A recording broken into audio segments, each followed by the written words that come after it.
Il s'équipe comme un CRS, un jour de manifestation à haut risque. 15 kilos de protection, qu'il enfile plusieurs fois par jour. À tout moment, avec des détenus qui sont violents, on peut être amené à intervenir. Il y a la rapidité et vraiment la confiance en ses collègues. Frédéric est surveillant dans l'une des prisons les plus sécuritaires de France. Il s'apprête à aller chercher un détenu potentiellement dangereux. Il y a quand même une concentration et se dire qu'il y a une vigilance à avoir. Mais après, voilà, c'est notre travail, on fait ça tranquillement. Surtout ne pas se mettre la pression. Voilà, ça se fait tout seul.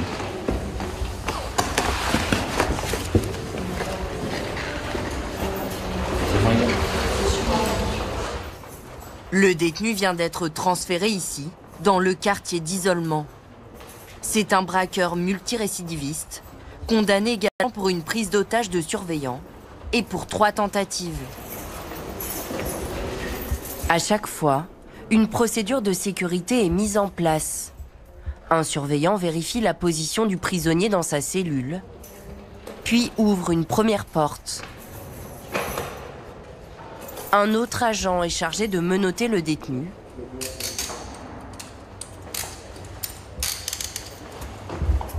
Et attend le signal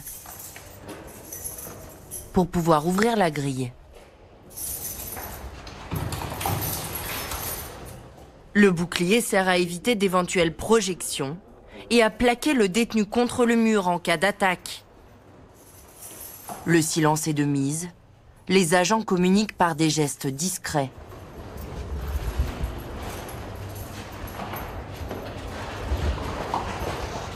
Le détenu va ensuite être présenté à la directrice.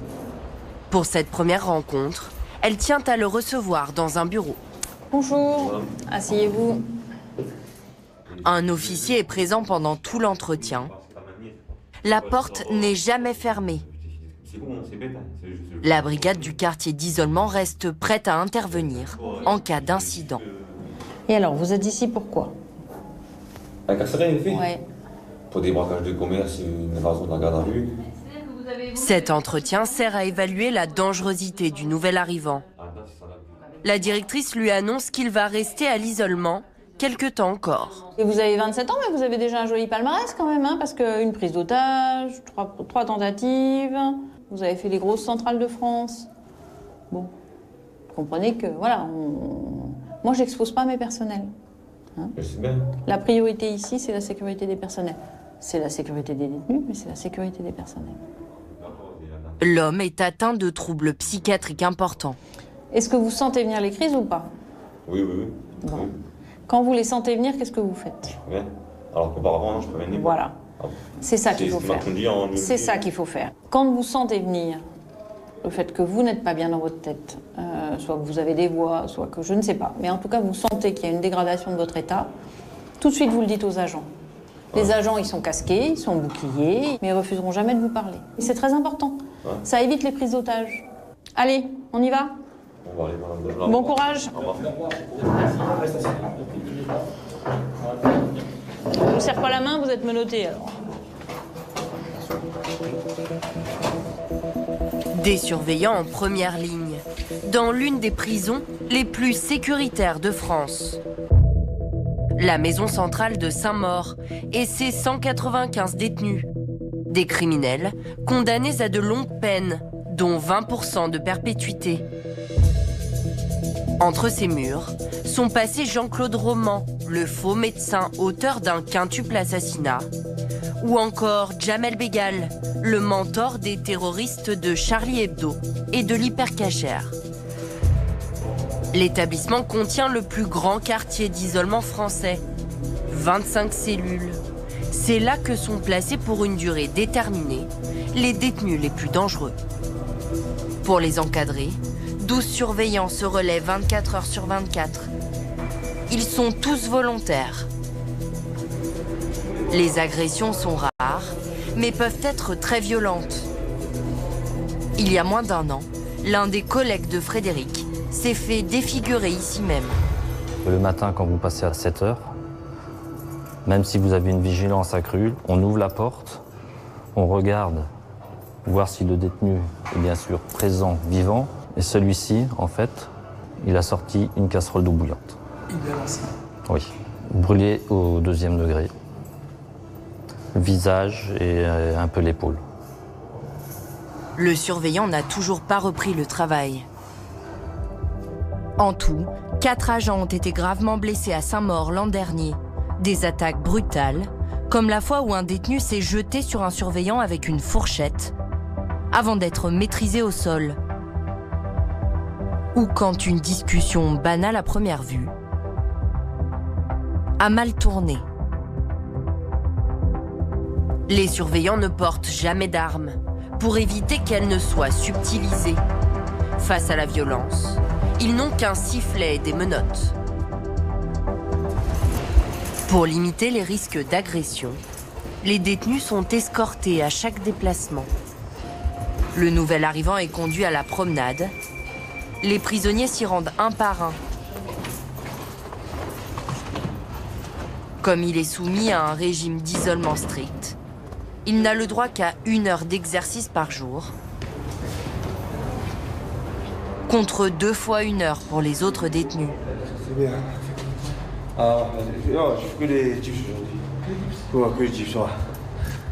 Madame, je suis blanc. À la sortie de la promenade, un portique de sécurité. Cet homme est conduit dans une cellule équipée d'un téléphone. Il a droit à un coup de fil par jour et les conversations peuvent être écoutées. Le détenu et son interlocuteur en sont informés.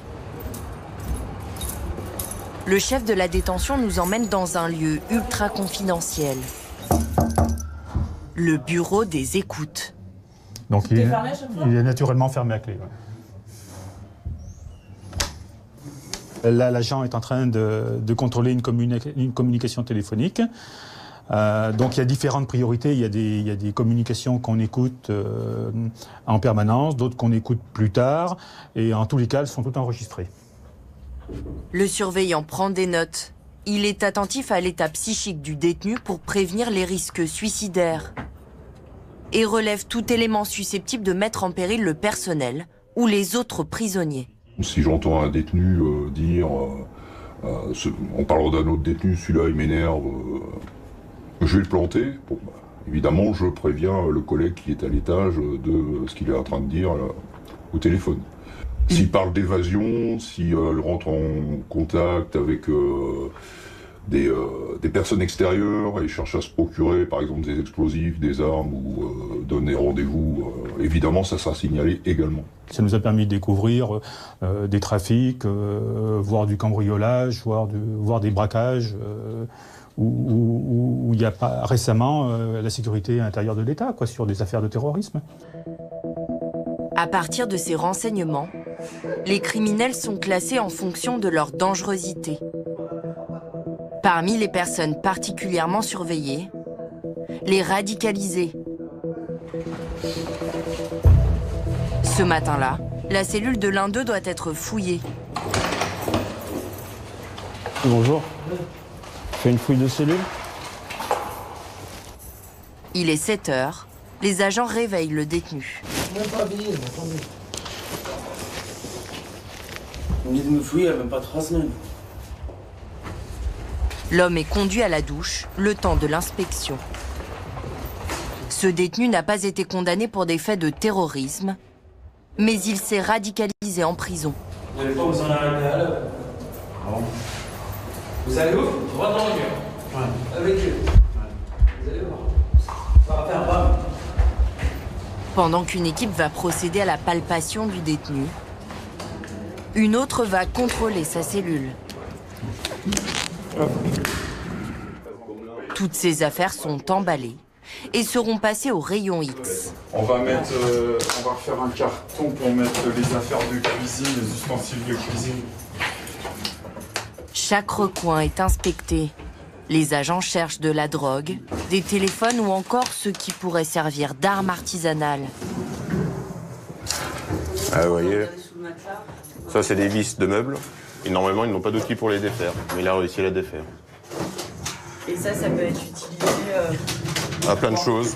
Ils peuvent le limer pour en faire une pointe, le fixer ou le mettre entre les doigts pour piquer quelqu'un. Tu mets ça de côté pour le service technique. On vérifiera ce qu'il a de bougé comme meuble. S'ils redoublent de vigilance, c'est qu'ils sont devenus une cible d'attentats terroristes. Ces 3 dernières années, les surveillants ont été visés à 2 reprises sur leur lieu de travail. Celui qui vit ici est connu pour son prosélytisme. Les agents cherchent à savoir comment il communique avec les autres prisonniers. Il vérifie qu'il n'y a rien de caché sur le bord, partout où ils peuvent cacher quelque chose. Et en général, ils essayent de les écarter et ils font ce qu'on appelle des yo-yo. Voilà, vous voyez. C'est-à-dire qu'ils prennent des bandelettes de tissu pour communiquer avec les cellules aux alentours. Ils se lancent des objets comme ça par cet intermédiaire. Ces morceaux de drap seront détruits. Ici, 4 détenus sont incarcérés pour des faits de terrorisme. Une quinzaine signalés comme radicalisés, soit 10% de la population carcérale de Saint-Maur. Ricardo entame sa ronde de nuit au quartier d'isolement. Il est interpellé par un détenu, suivi pour radicalisation. Ça va? Bon. Si Ricardo sourit, c'est qu'il est habitué aux provocations de ce jeune homme. Pour lui, il est important de maintenir le contact. T'as eu 2 passages ici. Ouais, mais c'est pas de ma faute. Dont un passage ça s'est très mal passé. Mais souvent, on peut pas me dire il y a 6 ans ce qui s'est passé il y a 6 ans. On est en 2019, allô? Oui, mais ça s'oublie pas. C'est dans ton dossier. Eh, mais dans mon dossier, on parle de radicalisation. Moi, j'ai aucun fait terroriste. Au départ, le délinquant est tombé pour des faits de droit commun.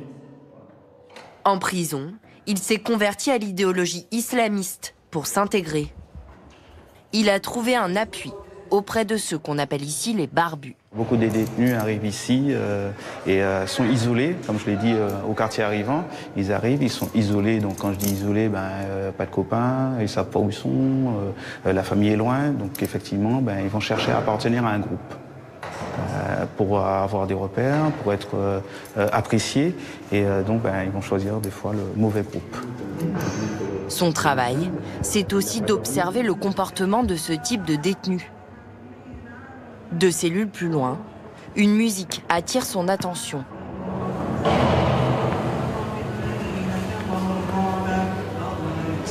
Donc là, il écoute un chant religieux. Je peux en référer au premier surveillant. Mais ce détenu-là, on sait déjà qu'il est radicalisé. Par contre, s'il faisait l'appel à la prière et qu'il incitait les autres, donc d'autres détenus musulmans, à prier avec lui, effectivement, là, il y a volonté d'inclure les autres dans ses idées, dans ses pensées. Voilà. Ces informations peuvent être remontées au service du renseignement pénitentiaire, chargé de centraliser les données au niveau national. L'arme du surveillant pour lutter contre le prosélytisme ou la radicalisation, c'est l'observation. C'est d'être en capacité d'observer les regroupements entre les personnes détenues, comment est-ce qu'il va se comporter avec des surveillantes femmes ou des professeurs femmes. Notre seule arme, mais elle est efficace, c'est l'observation. Des surveillants sur le qui-vive. Ils sont 216 à travailler dans l'établissement, dont 35 femmes. Parmi elles, Amélia, 33 ans. Il est 6h45. Elle prend son service. C11. C12. C21. C22. Je vous souhaite une bonne journée à tous et à toutes. Merci.